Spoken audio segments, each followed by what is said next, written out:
दाऊद अलैहिस्सलाम का सिलसिला नसब यहूदा बिन याकूब से जा मिलता है। आप छोटे कद के थे, आंखें नीली, बाल हल्के और दिल के साफ शफ्फाफ थे। आप बनी इसराइल पर हुकूमत करने लगे। अल्लाह ताला ने इनकी हुकूमत को मजबूत कर दिया और यूं बनी इसराइल एक बार फिर यकजा हो गए। अल्लाह ताला ने आप पर बहुत से मोजज़ात जाहिर फरमाए। आप पर एक किताब भी नाजिल हुई जिसे जबूर के नाम से जाना जाता है। अल्लाह ताला सूरत निसा आयत 163 में फरमाते हैं, हमने दाऊद को जबूर अता फरमाई। आप तमाम इंसानों से ज्यादा खूबसूरत आवाज वाले थे। सही बुखारी की एक हदीस में है कि एक मर्तबा रसूलुल्लाह सल्लल्लाहु अलैहि वसल्लम ने अबू मूसा अशअरी रजी अल्लाह अन्हु को कुरान मजीद की तिलावत करते सुना। उनकी आवाज बहुत खूबसूरत थी। आप उनकी किरात तवज्जो से सुनने लगे। फिर आपने फरमाया, ए अबू मूसा, तुझे दाऊद अलैहिस्सलाम जैसी बेहतरीन आवाज अता की गई है। अल्लाह ताला ने आपकी आवाज को भी एक मौजज़ा बना दिया, और वो ऐसे कि जब दाऊद अलैहिस्सलाम जबूर की तिलावत करते तो पहाड़ उसको सुनकर आपके साथ तस्बीह शुरू कर देते, और जब परिंदे ये आवाज सुनते तो उनके पास आकर अपनी गर्दनें झुकाकर बैठ जाते और तस्बीह में उनके साथ शामिल हो जाते, अपनी जगह से हरकत भी न करते। अल्लाह ताला सूरह सबा आयत 10 में फरमाते हैं, ए पहाड़ों, इसके साथ रग़बत से तस्बीह पढ़ा करो, और परिंदों को भी यही हुक्म है। खुद दाऊद अलैहिस्सलाम के बारे में अल्लाह ताला का फरमान है, और हमारे बंदे दाऊद को याद करें जो बड़ी कुव्वत वाला था, यकीनन वो बहुत रुजू करने वाला था। इसी तरह अल्लाह ताला सूरतुल अंबिया आयत 79 में फरमाते हैं, और हमने पहाड़ को दाऊद के ताबे कर दिया जो तस्बीह करते थे, और परिंदों को भी, और हम ही ये सब कुछ करने वाले थे।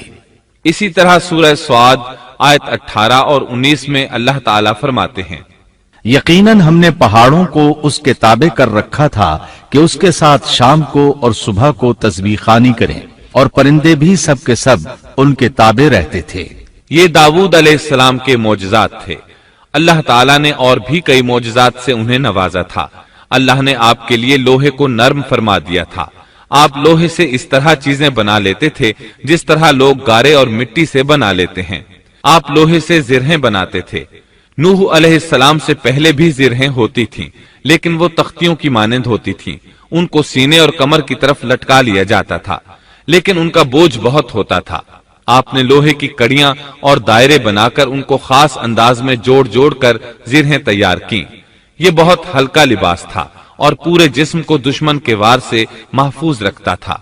अल्लाह ताला सूरह सबा आयत 10 और 11 में फरमाते हैं, और हमने उसके लिए लोहा नर्म कर दिया कि तू पूरी पूरी जिरहें बना और जोड़ों में अंदाजा रख।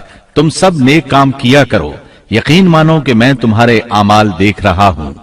इन आयात में अल्लाह ताला फरमाते हैं कि दाऊद अलैहिस्सलाम को हमने हुक्म दिया कि जिरहें लोगों के लिए निहायत मौजू होनी चाहिए। उनकी कड़ियों को बड़े मुनासिब अंदाज में जोड़ना, न इस कदर मोटी हो कि उनका वजन बढ़ जाए, न इस कदर पतली कि जल्द कट जाएं और अपना मकसद पूरा न कर सकें।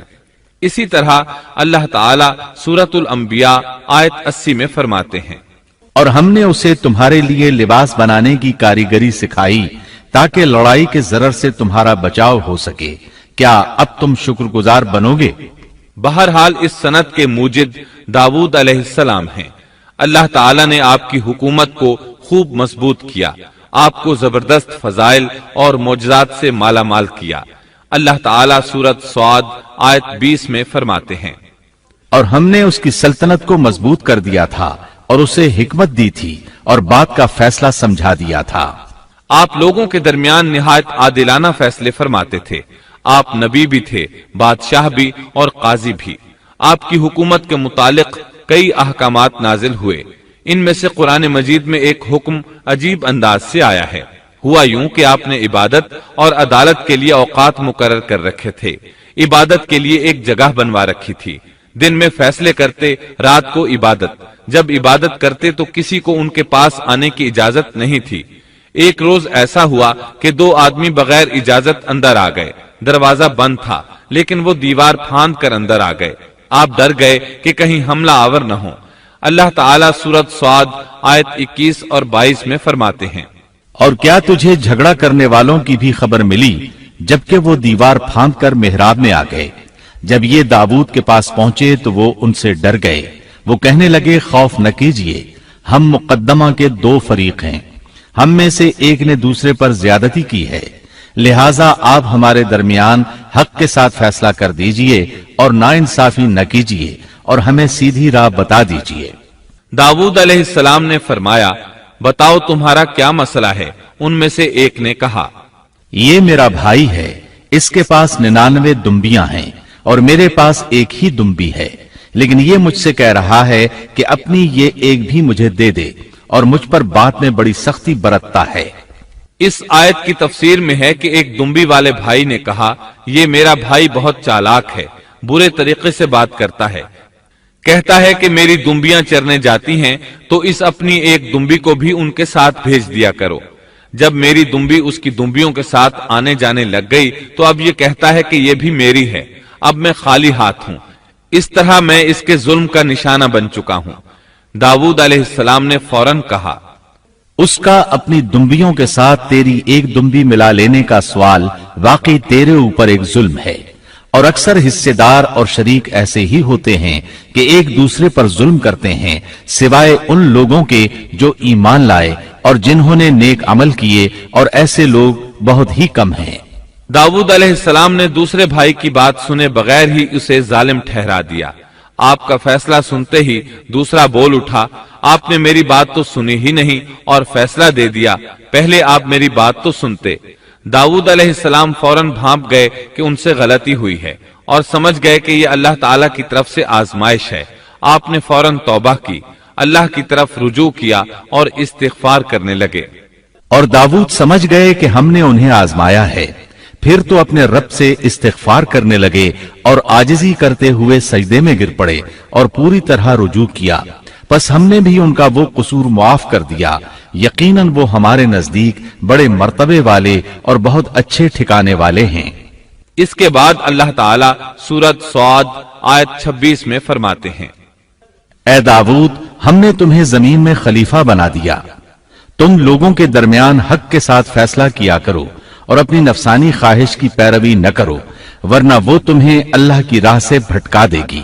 یقیناً جو لوگ اللہ کی راہ سے بھٹک جاتے ہیں ان کے لیے سخت عذاب ہے، اس لیے کہ انہوں نے حساب کے دن کو بھلا دیا ہے۔ اس طرح داؤد علیہ السلام اللہ تعالیٰ کے اس فرمان کے مطابق فیصلے کرنے لگے۔ اللہ کے ہاں ان کا احترام اور اکرام اور بڑھ گیا۔ آپ کثرت سے روزے رکھتے اور خوب عبادت کرتے۔ آپ اس وقت تمام انسانوں سے بڑھ کر اللہ کی عبادت کرنے والے تھے۔ امام بخاری نے ایک حدیث نقل کی ہے جس کے الفاظ کچھ اس طرح ہیں، اللہ تعالیٰ کے نزدیک سب سے محبوب نماز داؤد علیہ السلام کی نماز ہے، اور اللہ تعالیٰ کی طرف سب سے محبوب روزہ داؤد علیہ السلام کا روزہ ہے۔ وہ رات کا آدھا حصہ نیند فرماتے، اس کے بعد تہائی رات قیام کرتے اور رات کے چھٹے حصے میں سو جاتے تھے۔ ایک دن روزہ رکھتے اور ایک دن روزہ چھوڑ دیتے تھے۔ لڑائی میں جب دشمن سے مقابلہ ہوتا تو بھاگتے نہیں تھے۔ اس حدیث میں نفل نماز یعنی نماز تہجد اور نفلی روزے کا ذکر ہوا ہے۔ بہرحال یہ وہ صفات ہیں جو داؤد علیہ السلام کے بارے میں حدیث رسول میں آئی ہیں۔ اللہ تعالیٰ نے سورہ سبا آیت 13 میں ان کی تعریف کرتے ہوئے ان کی آل کو اللہ کا شکر ادا کرنے کا حکم دیا۔ اے آل داؤد، اس انعام کے شکریہ میں نیک عمل کرو۔ داؤد علیہ السلام کی ایک صفت یہ تھی کہ آپ بہت شکر گزار تھے، اور ایسے لوگ کم ہی ہوتے ہیں، جیسا کہ سورہ سبا آیت 13 میں اللہ تعالیٰ فرماتے ہیں، اور میرے بندوں میں سے شکر گزار بندے کم ہی ہوتے ہیں۔ داؤد علیہ السلام میں جیسے دیگر بہت سی خوبیاں تھیں، وہاں ایک بہت عظیم خوبی یہ بھی تھی کہ وہ ایک بادشاہ ہونے کے باوجود ایک درہم بھی سلطنت کے بیت المال سے نہیں لیتے تھے۔ اپنا اور اپنے اہل و عیال کا بوجھ خود اٹھاتے تھے، اور اپنی محنت اور ہاتھ کی کمائی سے حلال روزی حاصل کر کے اپنے اہل و عیال کو کھلاتے تھے۔ داؤد علیہ السلام کی اس عظیم صفت کو نبی کریم صلی اللہ علیہ وسلم نے یوں بیان کیا ہے، صحیح بخاری میں ہے، کسی انسان نے اس شخص سے بہتر روزی نہیں کھائی جو خود اپنے ہاتھ سے کما کر کھاتا ہے۔ اللہ کے نبی داؤد علیہ السلام بھی अपने हाथ से काम करके रोजी खाया करते थे। बाज मुफस्सिरीन बयान करते हैं कि दाऊद अलैहिस्सलाम दुआ मांगा करते थे कि ए मेरे अल्लाह, कोई ऐसी सूरत पैदा कर दे कि मेरे लिए हाथ की कमाई आसान हो जाए, क्योंकि मैं बैतुल माल पर अपना बोझ नहीं डालना चाहता। तो अल्लाह ताला ने आपकी इस ख्वाहिश को इस फजीलत के साथ कबूल फरमाया कि उनके हाथ में लोहे को मोम की तरह नरम कर दिया, जिससे वो जिरहें बनाते और उन्हें फरोख्त करके अपने अहलो इयाल की किफालत करते। दाऊद अलैहिस्सलाम ने कितनी उम्र मुबारक पाई, इसमें इख्तिलाफ है। चुनांचे इसके मुताल्लिक मुअर्रिखीन के अक़वाल के अलावा कोई मुस्तनद बात नहीं मिलती। अब्दुल्ला बिन अब्बास रज़ी अल्लाह अन्हुमा फरमाते हैं कि दाऊद अलैहिस्सलाम की वफात हफ्ते के दिन अचानक हुई। वो हफ्ते के दिन मुकर्ररा इबादत में मशगूल थे और परिंदे कतारे बांधे उन पर साया फिगन थे कि अचानक इस हालत में उनका इंतकाल हो गया। इसके बाद आपके फर्जंदे अर्जुमन ने उमूर सल्तनत को संभाल लिया। ये सुलेमान अलैहिस्सलाम थे।